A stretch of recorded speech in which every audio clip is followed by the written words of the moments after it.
बहुत मेहनत करने के बाद भी फिजिक्स समझ में नहीं आ रही है। थ्योरी क्वेश्चंस नहीं हो पा रहे हैं, थ्योरी हो जाती है तो न्यूमेरिकल्स नहीं सॉल्व हो पा रहे हैं। अगर आपको भी ऐसा कुछ प्रॉब्लम है जिससे बहुत मेहनत करने के बाद भी मार्क्स नहीं आ पा रहे हैं क्लास में, तो इस वीडियो में आपका सॉल्यूशन हम करने वाले हैं। तो इस वीडियो में हम डिस्कस करेंगे चैप्टर मोशन, फंडामेंटल कंसेप्ट कि कैसे न्यूमेरिकल्स सॉल्व करते हैं। कुछ ट्रिक्स बताने वाले हैं हमको आपको, जिन्हें पढ़ के आप कोई भी क्वेश्चन, कोई भी न्यूमेरिकल आराम से कर सकते हैं। आज के बाद आपको कोई डिफिकल्टी नहीं आने वाली है फिजिक्स में। तो चलिए स्टार्ट करते हैं मोशन चैप्टर से। First we will discuss the definitions, some derivations और formula, then we will discuss the tricks how to solve numericals with many of the numericals with different examples. We will continue. Okay, so let's start from the basic definition of motion. What is motion?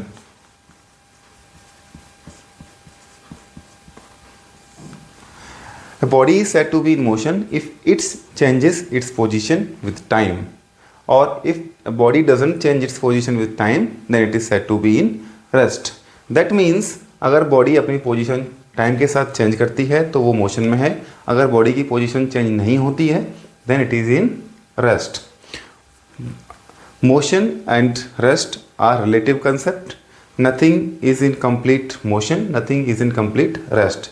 That depends on the observer and frame of reference. हम किसी body का observation कहाँ से कर रहे हैं? Body के अंदर बैठे हैं हम या बाहर बैठे हैं?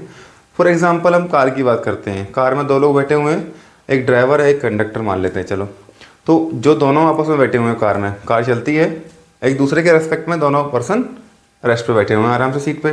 बट थर्ड पर्सन अगर कोई देखता है कार के बाहर से, दे बोथ आर मूविंग। सो ये क्या है? रिलेटिव कंसेप्ट है। किसके रिलेशन में हम लोग बॉडी की फिजिकल स्टेट चेंज देख रहे हैं हम लोग कि रेस्ट में है या मोशन में है। तो दीज आर रिलेटिव वर्ड्स। एक बॉडी हो सकती है एक के रेस्पेक्ट में रेस्ट पे है और दूसरी बॉडी के रेस्पेक्ट में मोशन में हो जाती है। सो हम आगे चलते हैं। मेन जो कंसेप्ट यहाँ से बनता है types of motion.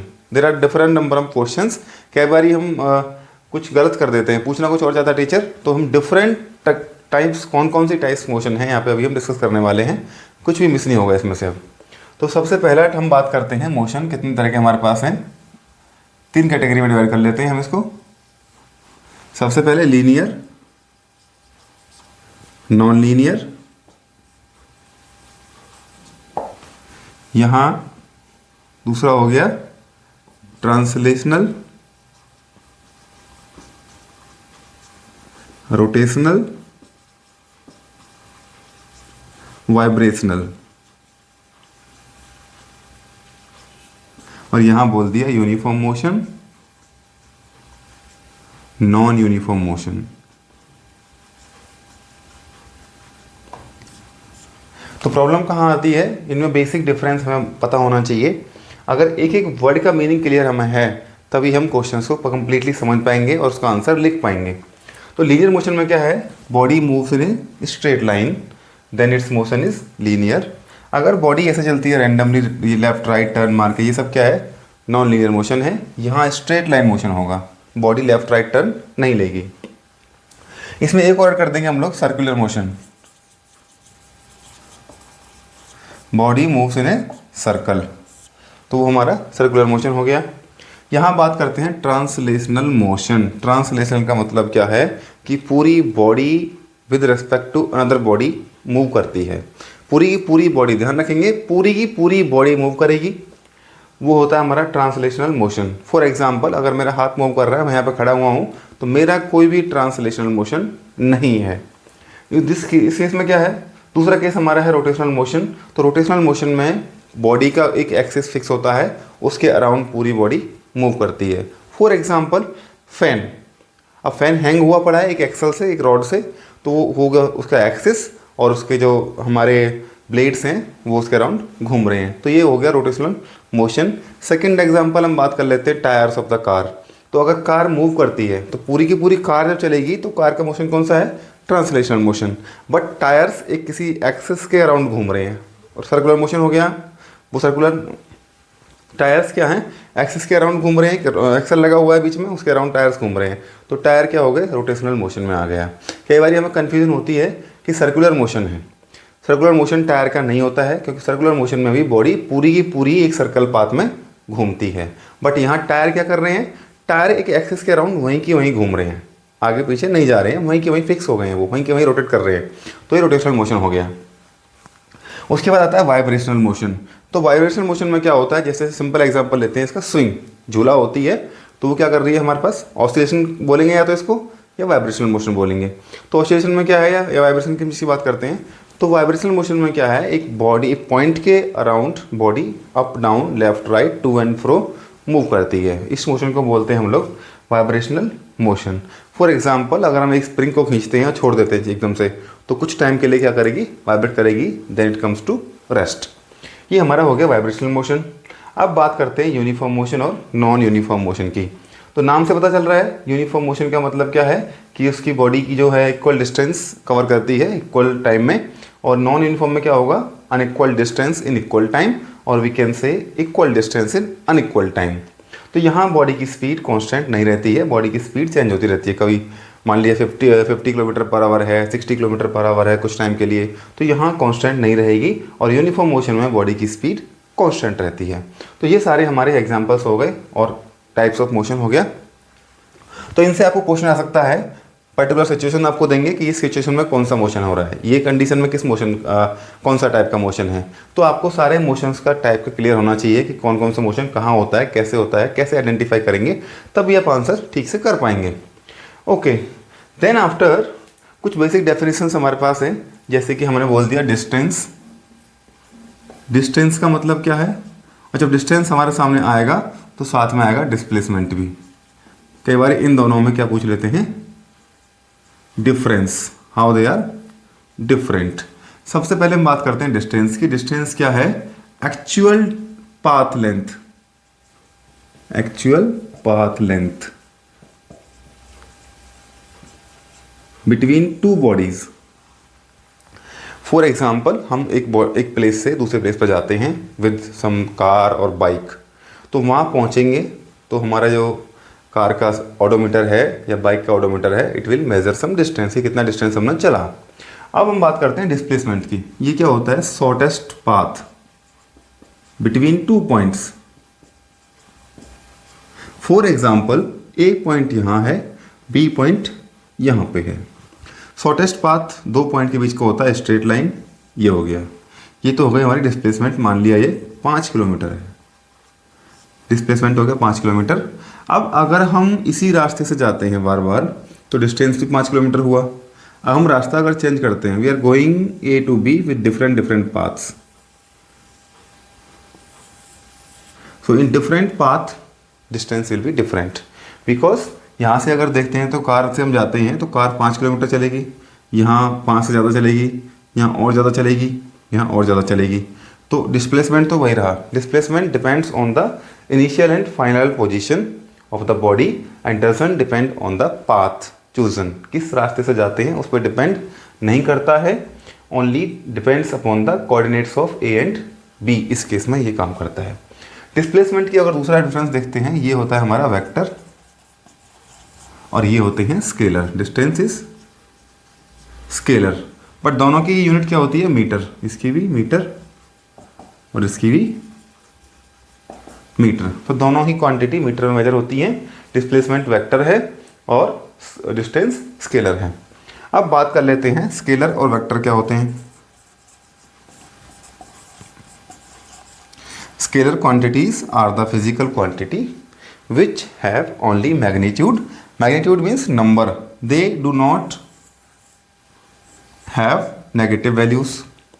Vector quantities are the physical quantities which can have or which have magnitude as well as direction. अब यहाँ डायरेक्शन का मतलब क्या है, अगर मैंने लिख दिया -10 मीटर और 10 मीटर, डायरेक्शन क्या है इसके अंदर, डायरेक्शन का मतलब होता है साइन से। अगर साइन नेगेटिव है इसका मतलब वो वेक्टर है, और प्लस है तो हो सकता है कि वो स्केलर भी हो सकता है और वेक्टर भी हो सकता है।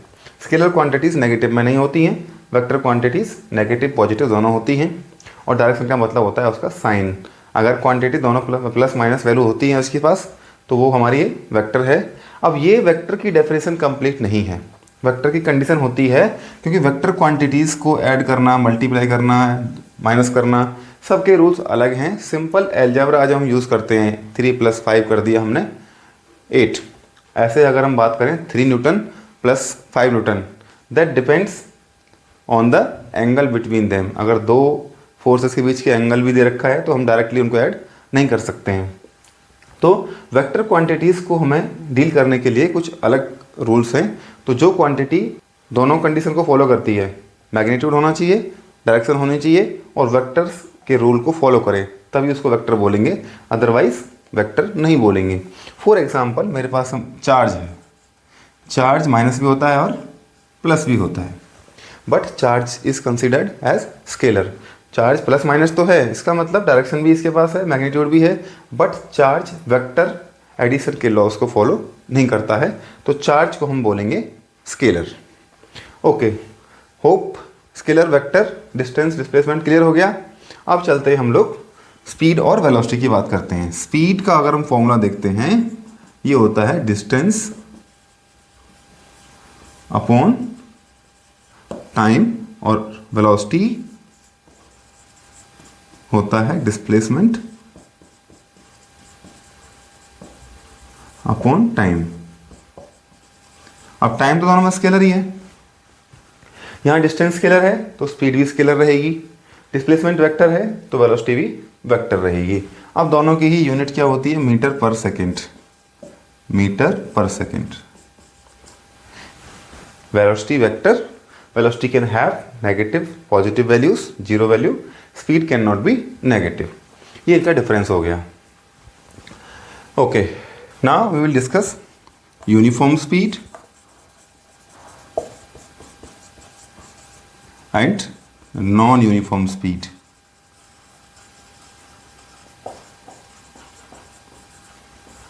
If body covers equal distance in equal time, then it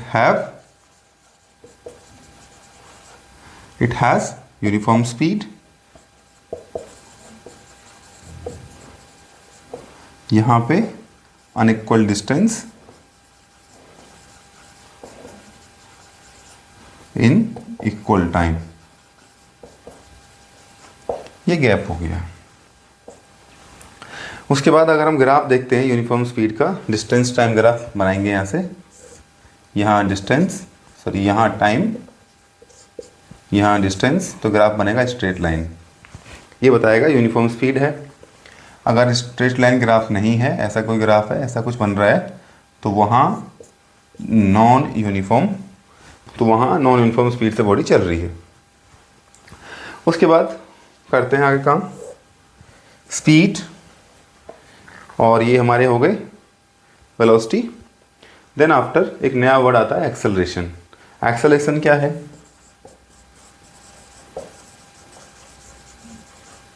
acceleration is defined as the rate of change of velocity. तो हम बात करते हैं यहाँ, अगर v मेरी फाइनल वेलोसिटी है बॉडी की और u इनिशियल वेलोसिटी है, then this is the formula of acceleration, final velocity minus initial velocity divide by time. तो इसकी यूनिट की हम बात करते हैं तो इसकी होगी मीटर पर सेकेंड स्क्वायर। अब ये भी एक वेक्टर क्वांटिटी है।